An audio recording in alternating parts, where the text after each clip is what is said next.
ज्योतिबा फुले सामाजिक परिवर्तन के अग्रदूत। महात्मा ज्योतिबा फुले एक ऐसे नाम जिन्होंने भारत में सामाजिक परिवर्तन की नींव रखी। 11 अप्रैल 1827 को उनका जन्म हुआ। उनका जीवन संघर्ष और समर्पण का प्रतीक है। निचली जाति में जन्मे ज्योतिबा ने सामाजिक अन्याय और भेदभाव को देखा। उन्होंने इसे चुनौती देने का फैसला किया। ज्योतिबा ने शिक्षा को अपना हथियार बनाया। उन्होंने देखा कि शिक्षा से ही समाज में बदलाव आ सकता है। उनका मानना था कि ज्ञान ही असली शक्ति है।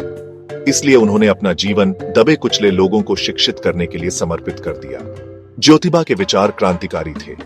उन्होंने जाति व्यवस्था का विरोध किया। उन्होंने कहा कि सभी मनुष्य समान हैं। उनके लिए स्त्री और पुरुष भी समान थे।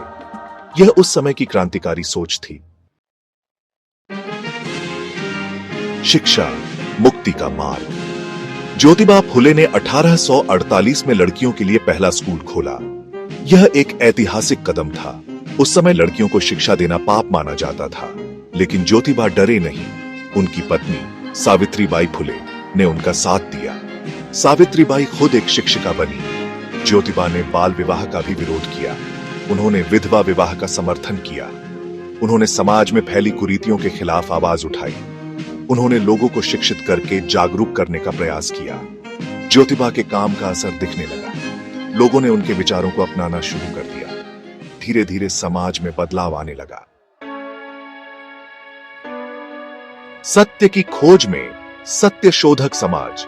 ज्योतिबा ने 1873 में सत्य शोधक समाज की स्थापना की। इस समाज का उद्देश्य था सत्य की खोज करना और समाज में फैले अंधविश्वास को दूर करना। यह समाज सभी जातियों के लिए खुला था। सत्य शोधक समाज ने लोगों को उनके अधिकारों के प्रति जागरूक किया।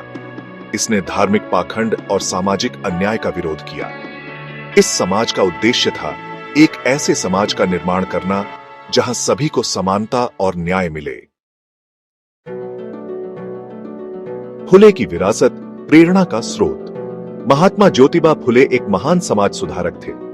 उन्होंने अपना जीवन समाज की भलाई के लिए समर्पित कर दिया। शिक्षा के क्षेत्र में उनका योगदान अविस्मरणीय है। उनके विचार आज भी प्रासंगिक हैं। उनका जीवन हमें प्रेरित करता है कि हमें अन्याय के खिलाफ आवाज उठानी चाहिए। हमें शिक्षा के प्रसार के लिए काम करना चाहिए।